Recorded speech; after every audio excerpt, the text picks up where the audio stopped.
Welcome to Criminal Theory. Here we have a front row seat where voice, truth, and crime collide.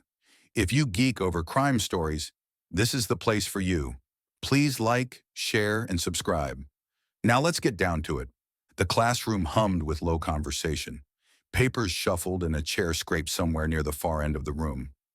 Students were scanning their schedules, comparing notes, smiling, and pointing. A door opens at the front of the room. Professor Emma Grant enters carrying a thick stack of handouts. She uses a technique she's perfected over the years. She slams the stack onto the desk. She's composed, unhurried. She carries authority effortlessly as this was her domain. The students see her, watch her expectantly, waiting.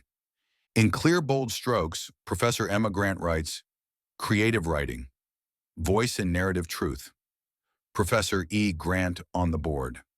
Four students stand immediately with horrified expressions on their faces and slip out. She watches them go with a faint, knowing smile. "Good," she says calmly. "Now that we all know where we are." She lifts the stack and begins down the first row. "I'm going to pass out the syllabus." Students pass them hand to hand, and the room settles. Pens ready, eyes forward. She returns to the front, gently hoisting herself onto the desk, facing her students. "This class is creative writing. Here we will explore the power of voice. Not grammar, not decoration. Voice is who you are when you have nothing to hide and nothing left to protect you." She glances around at the students. They're listening attentively. In this room, words matter. Precision matters and truth matters. Sitting in the middle of the room, unnoticed by most, a student watches, not like a writer, but like an observer. Measuring, listening, waiting. If you look at the third page of your syllabus, you will see assignments for the next few weeks. I expect them to be done. Today is Tuesday. You will turn in your first assignment on Thursday. I grade assignments numerically from 1 to 10, and I post grades on the board outside the classroom. This is college, ladies and gentlemen. We don't use names. You have an ID number. Memorize it. Professor Grant went on to lay out what she expects from her students. Some just watch her, while others furiously scribble in their notebooks. Her eyes stray to a male student sitting near the front. He didn't look like he belonged. He was older than the majority of the students.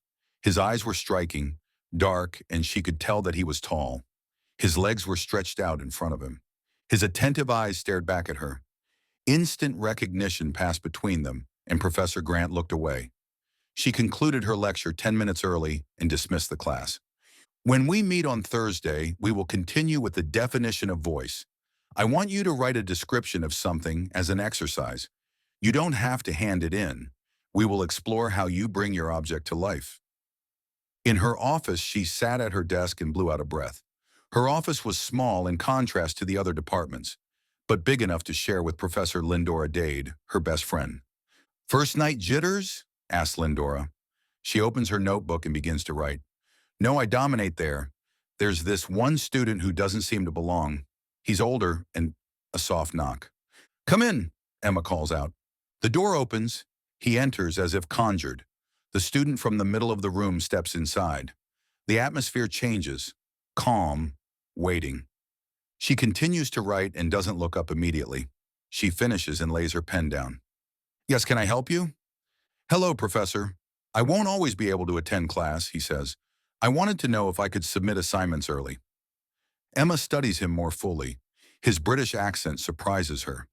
"This class depends on participation," she replies evenly. "Voice develops in the room, not in isolation." "I understand." He looks down at his hands as if deciding to say something further. Emma's eyes dissect him. "Are you auditing my class?" she asks. "No." "Then why are you here?" His eyes lock with hers, debating how much to tell her. "I'm Detective Earl Solano, NYPD, and I'm also a student." Emma leans back in her seat. "You're undercover?" she asks. "Yes." The air sharpens, the walls lean in. Professor Dade clears her throat and stands up. "I'll be back later." She leaves quickly. "You chose my class?" she asks. "You teach observation," he replies, "and truth, and I need the credits." That lands. She leans back slightly, considering him. Not as a student now, but as an equal mind. I'll allow early submissions, she says at last. But understand this. Attendance matters. Presence matters. You don't learn voice by watching from a distance. He turns to go. Detective, she says. He flings his backpack over his shoulders. He stops. If your work disrupts my class, you will fail my course. A hint of respect crosses his expression. Understood, Professor. He exits. Something has shifted. Lindora returns, her eyes narrow. Girl, what was that? She asks. Emma sighs. Trouble? Adventure? I don't know. She eyes the closed door again. He looks intense. Did he say what he was investigating? As long as whatever he's doing doesn't interrupt my class, I don't care. He was cute, though, Lynn adds with a devilish smile. Emma dodges the bait. Do you want to get together later? Kevin's got a few days off, and I intend to spend every non-teaching hour naked with him. Sounds serious. When did all this nakedness begin? Last month. It's fun. Scary, but mostly fun. Emma smiles at her friend. Don't do anything stupid like go off your pills. Call me when you get your clothes back on. I've got another class. Emma stands and leaves. Emma Grant teaches 2 classes 2 days a week, English 101 and creative writing at New York's Queens College. The rest of the time, she spends with her 7-year-old daughter, Samantha. She co-parents with her ex-husband, Matt. Emma was through for the evening and heads home to an empty apartment where she will go over notes and grade papers. Fleetingly, the detective crosses her mind. She shakes her head. Not my circus, not my monkeys, she thinks. Across town at the 115th precinct, detectives Paul Derrick and Earl Solano sit in their cubicle comparing notes. So they're enrolled? Detective Derrick asks. Both in the creative writing class. There hasn't been any action yet. What about you? One meeting so far, behind the student union, just talking. I might have a complication. The professor. She's too aware, observant. She clocked me before I admitted I was investigating in her class. Are you losing your touch?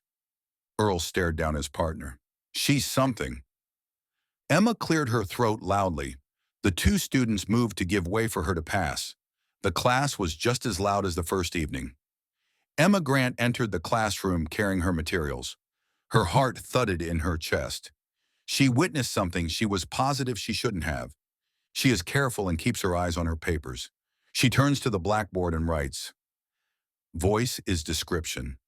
Ladies and gentlemen, I trust you brought your exercises. Who wants to go first?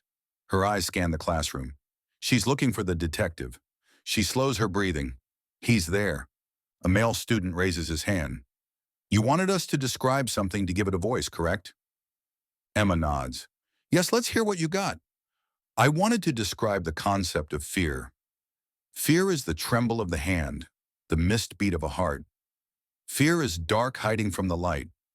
Fear is secretive and yet bold. Emma nodded. That's very good. Fear is all those things.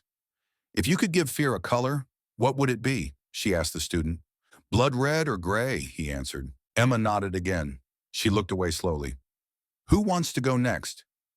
For the next 20 minutes, Professor Grant listened to her students' descriptions of pets, loved ones, and one pervert described panties. All right, I'm passing the lyrics to a popular song. We are going to discuss the lyrics. The lyrics to the song was about manhood as it relates to his female counterpart. She's distracted. That one student's description kept coming back to her. The discussion went as she expected. She eased herself onto the desk facing the students and waited while they read the lyrics. The class was divided. The female half felt that the way the singer described women was degrading, while the male half felt that it was justified. Professor, the lyrics are about what the majority of our people are living today. I'm not saying that I personally would treat my woman like that, but our minority men are so frustrated that they take it out on their partners. Lashing out is just an outlet. It don't mean anything. A female turned to him. That is not an excuse, though. Minority women have it just as hard and they don't take it out on their partners. Really? Let's say a man has a business, the money's good and it is holding things down, but his woman nags at him about it. He's going to lash out because he needs to feel superior. He's the man and he's in charge. That set off another round of forceful opinions. Finally, Emma raised a hand. This was good. Your first assignment is due. When we meet next, I want you to bring the same energy. Emma gathered her stuff and headed to her office. At the door, a hand tapped her shoulder. She turned. It was that student she'd seen doing business in the back of the classroom. Yes? Professor Grant, I wanted to reinforce what I said in class. A man don't appreciate a woman meddling in his affairs. A woman could get hurt. He looked at her a beat longer and then walked away. Emma's heartbeat quickened. She slumped against the door, trying to calm down. She hurried to open the door. A sound behind her had her hands shaking as she inserted the key. Professor Grant? She swallows her panic. The detective was standing behind her. The office door finally opens and she enters quickly. He follows her in slowly, scanning the hall. Are you okay? Detective Solano asks. Emma sits at her desk, her hands clasped tightly in her lap. Yes. What did you want? I saw him. What did he say to you? Emma raised accusing eyes to him. You brought this, she thought. He said that he didn't appreciate me meddling in his business. The detective pulled out his phone. Are they gone? He said into the speaker. He nodded and hung up. Professor, are you done for the evening? Yes. Would you mind if I escort you home? Emma nodded. Not at all. Let me gather my things. Detective Solano escorted Emma to her car. He told her that he would follow her to her home. Emma started to argue but thought better of it. Better safe than sorry. The detective walked her to her door. Can I come in for a minute? He asked. Emma didn't answer but allowed him to follow her inside. She put her bag on the couch. She watched him survey her home. She knew the instant he recognized that there was a child in the home. Professor, it was an accident, but you're involved now. I know you saw them doing an exchange, and unfortunately, they see you as a threat. A threat? She repeated. For all I know, they could be just passing any number of things. I don't see why I'm a threat. From now on, Professor, we will be watching you too. I will be watching you. What does that mean? It means that I will be making sure that you are safe. To keep teaching, he said. Detective, I don't want this spilling into my private life. I have a child to keep from harm. And your husband? There it is, that question that always comes up. I'm divorced. Detective Solano kept his expression neutral. I'll be keeping you safe all the same. He turned toward the door. Good night, Professor. Have I gotten your attention so far?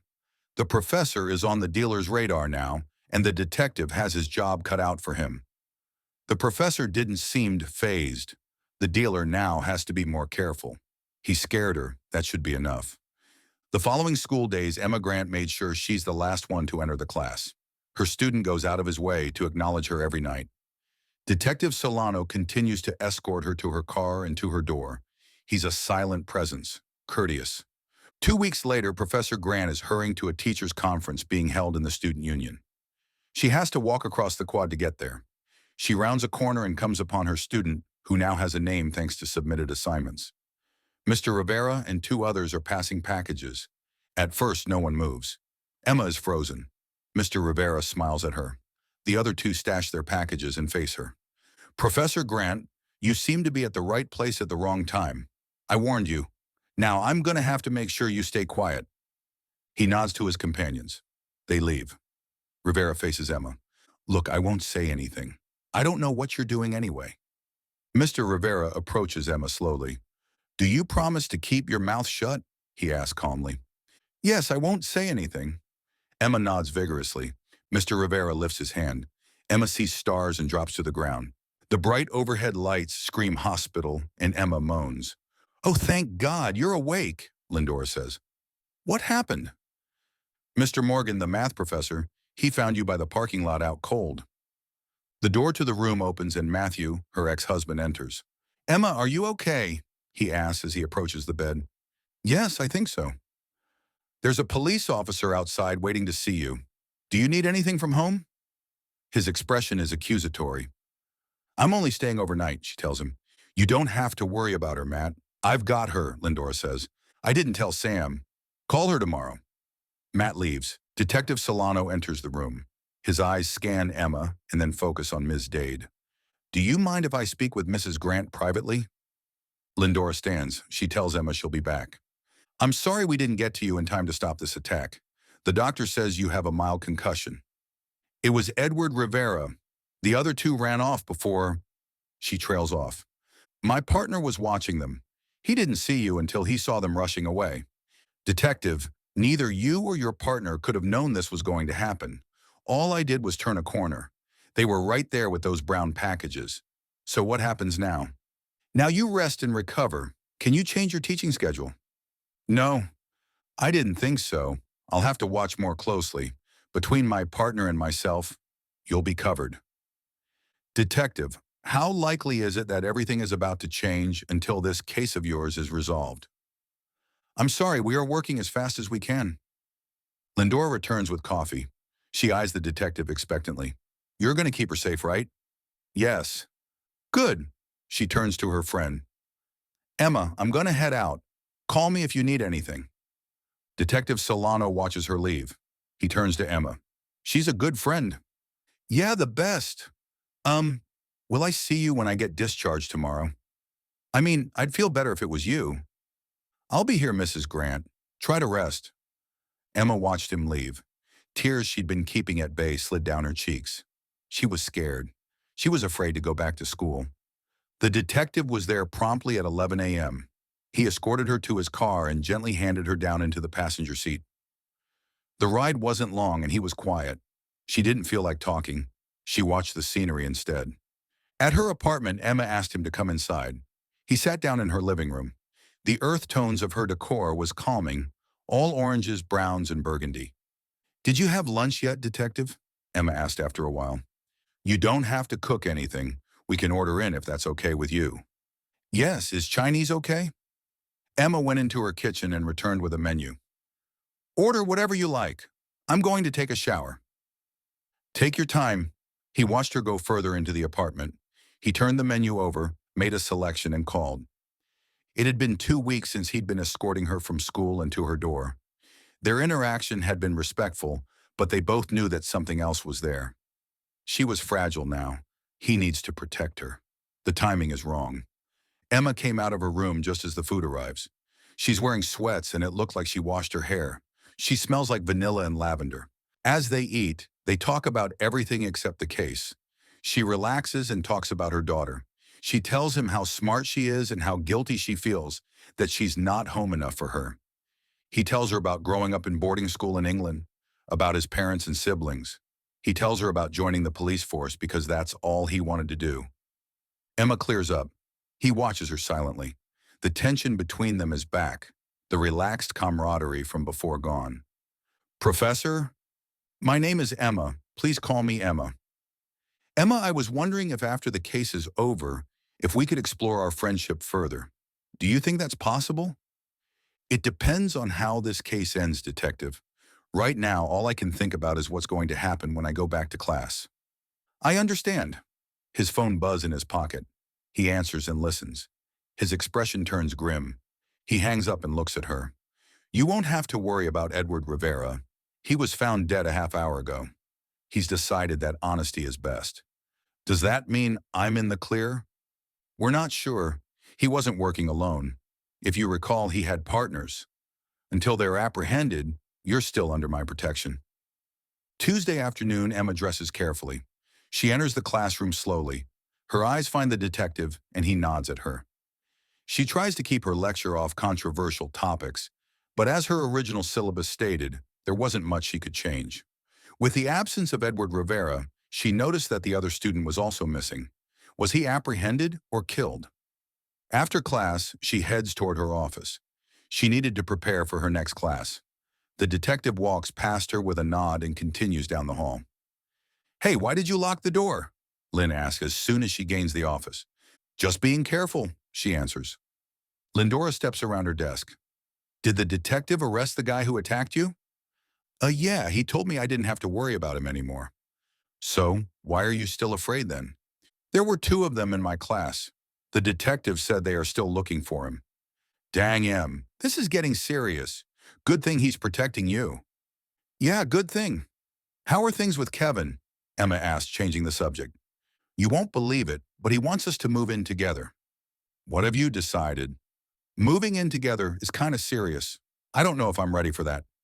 Coward? Hey, that's harsh. What about you? When was the last time you stopped being careful and go out on a date? She countered. I've got a child to consider. You don't. So weak. Look, how about dinner tomorrow night? Yeah, sure. Emma leaves for her next class. She scans the halls as she walks. She feels confident that somewhere in the shadows, the detective is watching.